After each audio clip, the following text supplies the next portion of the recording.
Olá, nós vamos tratar hoje de um tema, de um assunto muito recorrente, que foi me pedido, juntamente com o colega, o companheiro Simão, do nosso grupo chamado os PJteiros, né?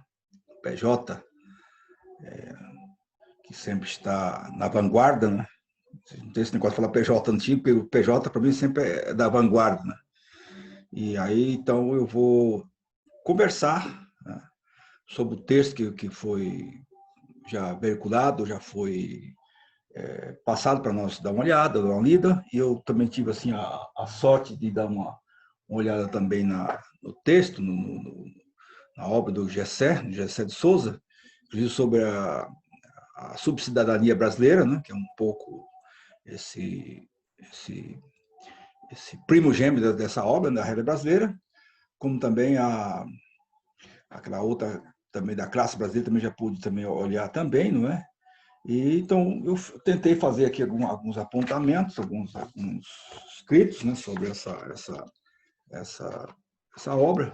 Eu vou tentar, então, repassar, porque ele achou melhor fazer assim, para depois fazer o debate. Evidentemente que o debate depois vão se ater mais aos vossos apontamentos, às vossas leituras, né? E eu que vou só tentar pontualizar, eu diria assim, o que fica mais tranquilo, né, para nós fazer a conversa depois e assim por diante. Se caso minha fala ajudar em alguma coisa, então aproveitemos então para o debate no próximo domingo, tá? Então é nesse sentido que eu gostaria de então estar aí colaborando, né? Já não digo já pondo o assunto, mas antecipando a fala, a conversa, para adiantar a nossa conversa para domingo, segundo a sugestão então do Simão. Ele achou melhor fazer assim essa dinâmica, né? Então vamos ver se vai dar certo. Então, meus colegas, eu andei pensando bastante e como sempre, eu acho que tem que discutir as coisas que vale a pena, né? E eu sempre digo que a nossa identidade é construída pela nossa história, né? A minha história é a minha história e ponto, né? E ninguém terá uma história idêntica à minha, e, quer dizer, e isso é o que faz a minha identidade assim por diante. Mas nesse caso que é da ralé brasileira, essa designação que o Gessé coloca, não é? Eu diria o seguinte, vamos logo ao ponto. Eu vou começar, talvez, sem antecipar, mas eu vou fazer, como é que diz assim, uma extração para depois tentar entrar propriamente do texto. Né? Três coisas eu gostaria de apontar. Né? Uma delas, isso já está veiculado em todo lugar que a gente abriu por aí, já está isso que eu vou dizer aqui, isso não é novidade que eu vou dizer, portanto, né? Talvez isso mais sinteticamente. Né? Penso que atrás da ralé brasileira, como ele bem aponta, está o quê? Está a classe média, evidentemente. Porque o que é a classe média? A classe média ela vive um pavor. Né? A classe média ela vive um pavor 24 horas por dia. Né? E a classe média é aquela situação do abre alas. Né? A classe média é aquela que buzina quando você está na frente do seu carro. Né? Porque a classe média é sempre aquela que tem o sentimento que você está tomando o lugar dela, lugar de. Né? Quando você está numa fila de banco, quando tem alguém meio te empurrando, é como quem diz, você está no meu lugar, sai da minha frente, né? Porque como aqui foi é uma sociedade como é que, escravocrática, né? Então sempre tem um escravo atrapalhando. Então, é nesse sentido. Né? Então, o buzinar ou colocar o carro na calçada, eles não vê nenhum problema nisso, porque está colocando o carro que é o lugar deles. E quando, que nem agora mesmo, não sei se viu lá em Santos, né, um desembargador que foi atuado, até levou a multa, que não pode, etc. O que ele fez? Ele ligou direto para o secretário, fez o maior escarcel, ainda rasgou a multa, né? Porque ele é o senhor classe média, onde já se viu alguém usurpar o seu lugar, mesmo ele usurpando uma questão de cidadania. Então, esse é o problema. Né? Então, eu diria que a classe média, ela inicia, na verdade, todos os golpes. Né? E por que ela inicia todos os golpes? Porque, na verdade, ela se sente mal em dividir o espaço com a... Estou olhando aqui no meu rascunhão, né? Ela se sente mal em dividir o espaço com a ralé, certo? E depois, a própria ralé, na verdade, se ajunta como é que diz? A cruel classe média. E aí vai. Veja que situação. Se sente mal, depois se junta, né? Aquela que se olha no espelho e se vê maior do que ela realmente é. Esse é um dos primeiros pontos que eu gostaria de destacar. Depois, uma outra situação que também o Gessé, eu acho que nos põe bem nessa obra, que é o seguinte, ó, o que vai acontecendo gradativamente, o que é? Vai se desvendando uma espécie de uma imbecilidade da classe média, né? E também o oportunismo dos endinheirados, né? Dos que têm muito dinheiro, que é falsamente chamados, não é, de elites, né? Para fazer o quê? A classe média capataz dos endinheirados. É isso aí. Basta olhar os executivos de mala preta, como a gente chama, né? A classe média tem que aceitar isso e mudar o comportamento em relação aos trabalhadores, pobres e miseráveis, para ser classe média. Olha, recentemente saiu um artigo, se não me engano, não sei se foi na Folha de São Paulo, que eu andei dando uma olhada também, em que construtoras de Portugal, portuguesas, né, estão construindo imóveis, não é? Agora com a novidade, né, com um quarto de empregadas para acomodar o quê? Necessidades, né? De quê? Para acomodar brasileira. Um quarto para acomodar empregadas brasileiras. Também já vi, quer dizer, muitas vezes o quê? Gente que muda para os Estados Unidos, que está aqui, né, que é a classe médiazinha daqui do Brasil, muda para os Estados Unidos e lá consegue, como é que diz, arrumar uma casa e lá mantém, vamos chamar assim, entre aspas, uma empregada na sua casa, em cativeiro, porque mora nas Américas. Isso essa tal da elite do atraso, que é ali do Gessé, diz que ele está falando. É a elite do atraso. Que dá mesmo aqui, que é a questão do ralé. Bom, então aqui, um atraso, né? Um atraso por quê? Por quê? Porque insistir em ter pessoas da ralé e pobre fazendo trabalhos domésticos com certeza mal remuneradas, né? Com certeza mal remuneradas, porque essa é a característica do trabalho doméstico, né?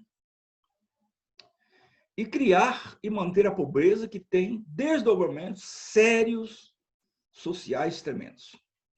Quer dizer, o Brasil, a gente sabe, está falido socialmente. O Brasil está falido socialmente, né? O Brasil deixou de investir no social há tempo, né? Há tempo. O Brasil não investe mais no social há tempo, né? E mesmo essa conversa de que está investindo no tecnológico também é pura conversa fiada, né? Basta olhar como é que estão os nossos institutos, né? Então, quer dizer, se ele está falido socialmente, o que acontece? E agora a classe média, né, leva essa classe, vamos chamar assim, para Portugal, depois de tanto trabalho para acabar com isso. O papel da classe média, na verdade, é o quê? É exigir um projeto nacional de políticas públicas sociais, veja bem, que tirem as pessoas da ralé e a classe trabalhadora mal remunerada e coloque mais pessoas na classe média e profissional, liberal, assim por diante. Esse é o discurso contradito que eu chamo, não é nem contraditório, é contradito. Ou seja, esse discurso que, vamos chamar assim, colocar pessoas na ascendência social, papapá, intelectual e financeira, é a mesma classe média que faz esse discurso. E muitas vezes nós entramos nesse discurso também, né? Quer dizer, e tanto do ponto de vista do ambiente rural, como do ambiente urbano. Quer dizer, bom, isso no fundo, o que é? É quase que exigir um fortalecimento do sociocapitalismo no Brasil. Agora, o que é mais dramático, que eu acho, a meu ver, desse ponto de vista, que o ódio do escravo,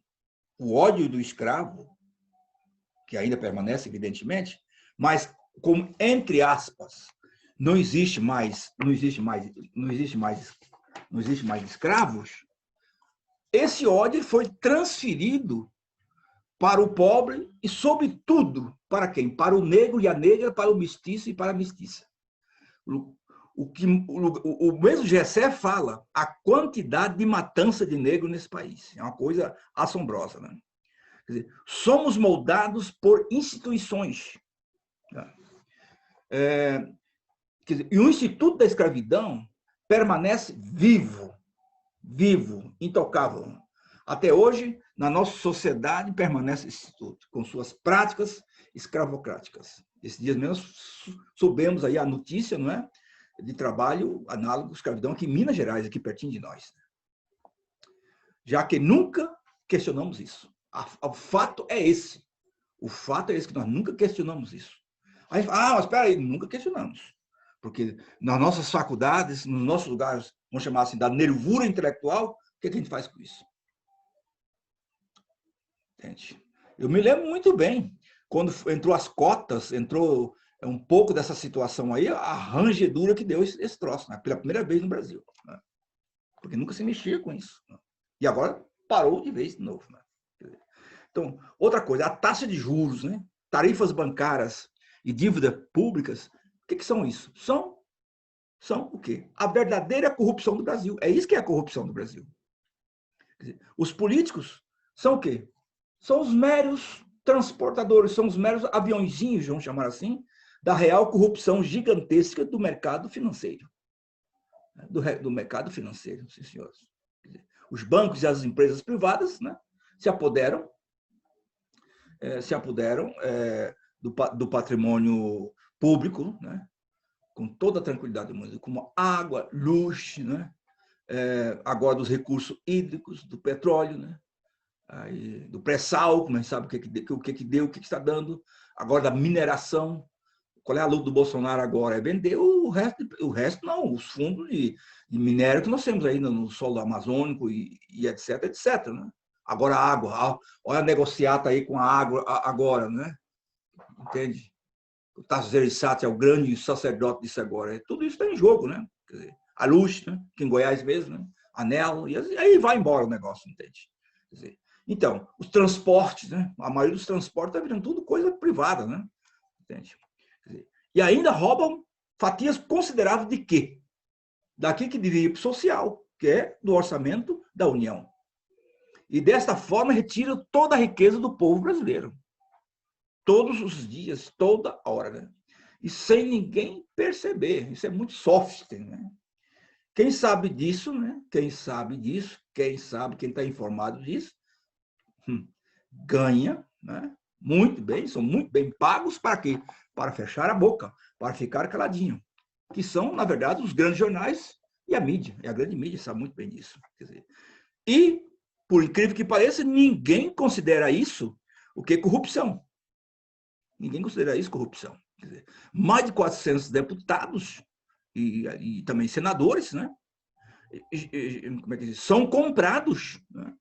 Para assinarem qualquer papel higiênico, tem que se dizer aqui, papel higiênicos sujos, né? Sujos, para quê?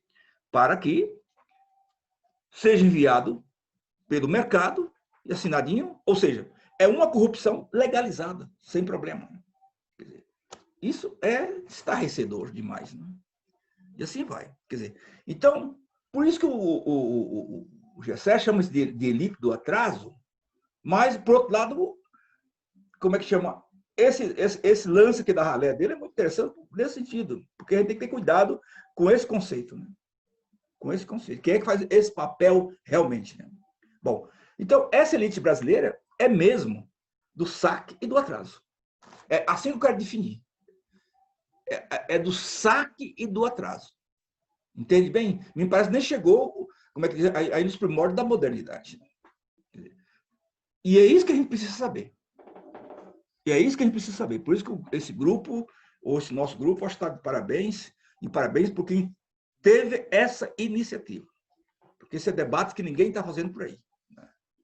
Isso a gente precisa saber. Porque isso está acontecendo. Essa é a nervura política desse país.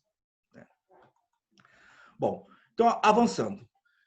Então, um elemento central na construção da vida humana em sociedade é a referência que se constrói, né, sobre a identidade e valores que diferenciam um grupo de outros. Não é?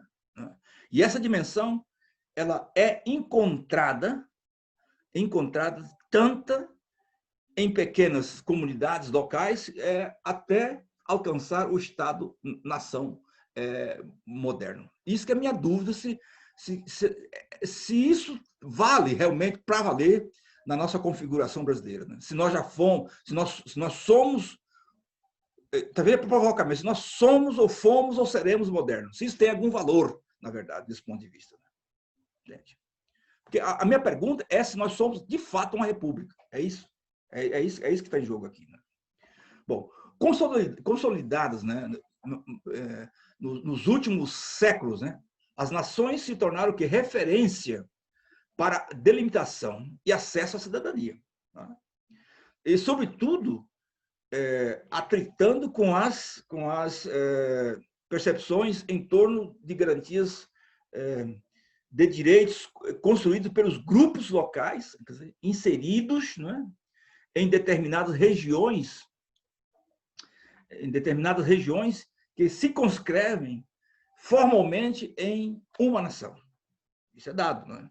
Quer dizer, no caso dos países periféricos, a construção da identidade como nação é sempre perpassada, não é? É sempre perpassada pela idealização que desenvolve sobre os países centrais, numa relação complexa, não é? Que revela dinâmicas herdadas dos processos de colonização e também de dominação. Quer dizer, em terras, e aqui vem um problema que o GC aponta muito bem, que eu fiz questão de anotar também, quer dizer, em terras tupiniquins, a construção social da ideia de brasileiridade caminhou por trilhas tortuosas, encontrando-se de tudo um pouco, muitas vezes operando em, como é que eu posso dizer aqui, em bases dicotômica mesmo. Quer dizer, busca de higienização e purificação racial, né? Enaltecendo a miscigenação, né? E a pluralidade étnica, né? Sentimento de inferioridade, né? Pelo desenvolvimento incompleto e celebração da suposta originalidade, flexibilidade, né? E a capacidade, como é que chama assim, da navegação social brasileira, né? Para se mencionar apenas os grandes eixos do debate social e político em torno da tal brasilidade. Bom, essa, a meu ver, é nessa esteira, né, que apresentamos, eu diria aqui, com toda a validade, eu chamaria aqui, e temos que valorizar, ou que aprendemos a valorizar, né, as ideias e debates propostos, né, por intelectuais de calibre, de um Gilberto Freire, de um Sérgio Buarque de Holanda, né, de um Florestan Fernandes, né, que agora está de aniversário esses dias, né, de Roberto da Mata, né, quer dizer, claro, nós temos crítica a todos eles, mas temos que reportá-los, né? Foi alguém que pôs a caneta, né? E dessa forma se consolidaram, na verdade, o quê? No imaginário social brasileiro, não apenas nos círculos, eu chamaria assim, acadêmicos, né? As noções da tal democracia racial, miscigenação étnica, a tal da cordialidade, não é? O jeitinho brasileiro e outras tantas que sempre nós percebemos que oscilam entre um centro de saudosismo, não é? Daquilo que nunca fomos, na verdade. Né? Que nunca fomos, na verdade. Uma nação 129 com instituições sólidas e desenvolvidas e, na verdade, e a celebração de nossas virtudes peculiares como um povo criativo, né? Flexível, aberto a interações sociais. É sobre toda essa história do pensamento social brasileiro que o nosso pensador Gessé de Souza e seus colaboradores põem isso com clareza no seu livro, né? Nós estamos aqui a analisar. Então, a ralé brasileira, isso aqui eu estou nele já, né? Na ralé brasileira, a quem é e como vive, não é? Voltam sua crítica, que no mínimo é capaz de desconcertar, né? Desconcertar tanto os mais bem, como é que diz, resolvidos neoconservadores brasileiros, quanto aqueles, olha, quanto aqueles que sempre, como é que chama assim, rogaram para si a luta pela inclusão social, combate à pobreza, a superação das lacunas de acesso a direitos em diferentes frentes da cidadania contemporânea, como no caso gênero, raça, saúde, sistema penal e etc, etc, né? Um verdadeiro petardo, né, nas ideias medianas, bem resolvidas e confortáveis sobre a brasilidade. Quer dizer, o livro, na verdade, é algo que faz a gente pensar, porque ele demonstra em uma linguagem, eu diria assim, límpida, e também acessível, até mesmo, eu diria assim, até os menos familiarizados, né, na sociologia, com as narrativas acadêmicas também, do pensamento social brasileiro. Veja bem, que é frágil, né? Que são frágeis as ideias fundadoras do debate sobre a cultura nacional. Por isso que eu gostei muito de ler essa obra, né? Como também desconhecemos aqueles sobre os quais, como é que chama assim, tecemos pressupostos e explicações e abstrações, né? de todo momento. Os pobres, né? Vou trocar esse negócio aqui, os empobrecidos, ou melhor, para ser fiel à expressão incisiva, que na verdade aqui recorre Gessé de Souza, e no seu livro A Ralé Brasileira, é algo que faz a gente pensar muito nesse sentido mesmo, entende? Por exemplo, por quê? É também típico de qualquer sociedade, sobretudo as contemporâneas, assoladas, né, por uma crescente desigualdade interna, tanto em termos de renda, né, quanto de acesso e etc. Aqui vem muitos outros pensadores que ele faz assim a alusão com a maestria total. Por exemplo, o Pierre Bourdieu, não é? Que vai falar que dominava de capital simbólico, né? E também político, né? Construir ideias e pré-concepções sobre os menos favorecidos, que nunca coincide com sua real dinâmica de peculiaridade, né? Assim parece ser redundante, na verdade, afirmar que nós brasileiros, né? Vou passar aqui, que nós brasileiros, né, não conhecemos a pobreza, apesar dela nos assombrar a todo momento, seja no discurso político, econômico, seja na sociabilidade cotidiana. Esse é o ponto, né? Então, no entanto, a gente observa na linha, lendo, né, na verdade, o livro A Ralé Brasileira, vai além desse lugar comum e nos convida, realmente, aí sim, o Simon, acho que ele estava falando isso comigo esses dias, nos convida a um mergulho mais profundo nessa realidade. Quer dizer, abalando até mesmo os pilares que guiam o discurso politicamente correto e engajado em favor dos pobres, né? Nos interstícios, né?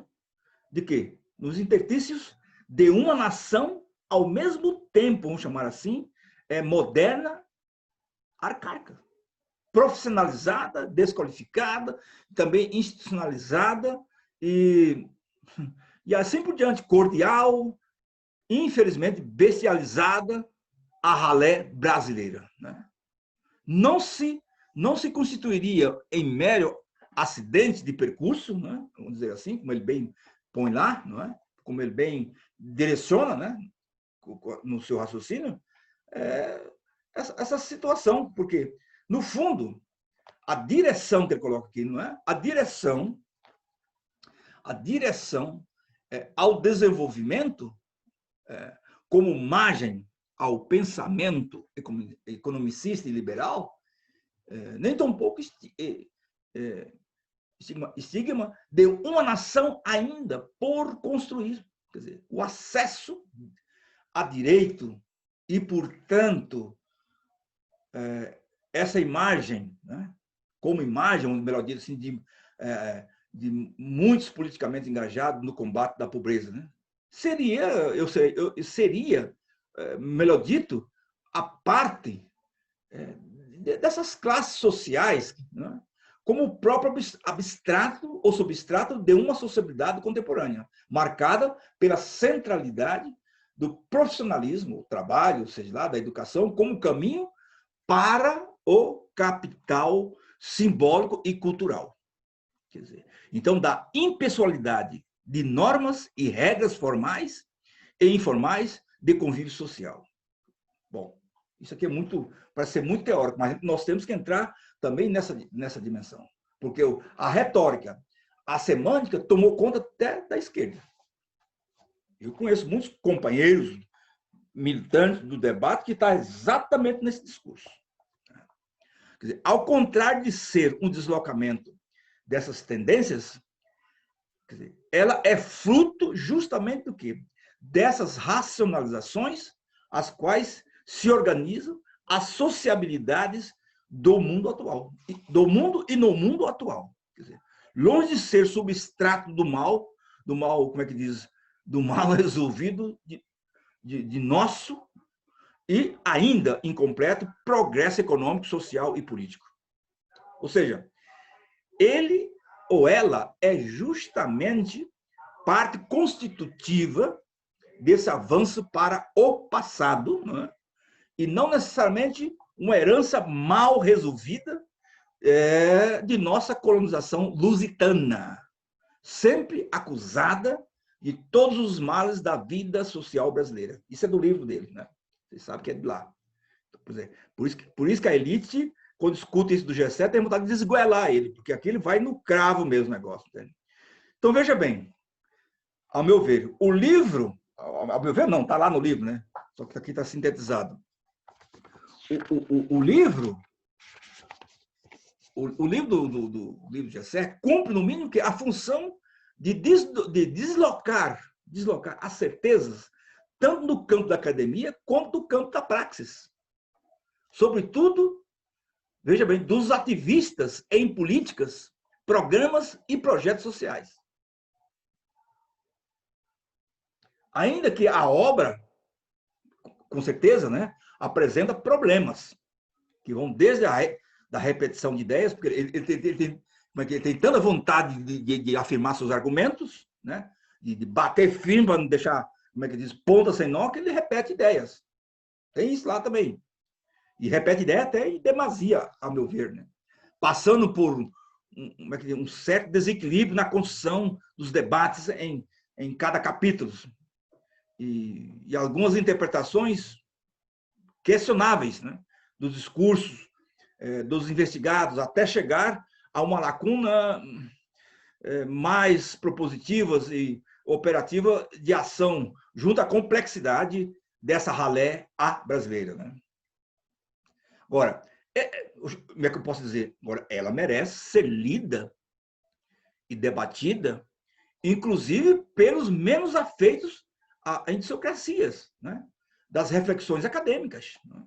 Sob pena de redundarmos, né? Quer dizer, a todo instante, nossa bem-intencionada, mas fadada ao sucesso recorrente, tentativa de construção de um país menos desigual e justo. E justo. E ponto final. Então, eu diria, colegas, que foi uma leitura muito rápida assim que eu tentei fazer do texto do colega, ou do colega, do Gessé, e diria o seguinte, para eu findar mesmo aqui, eu diria o seguinte,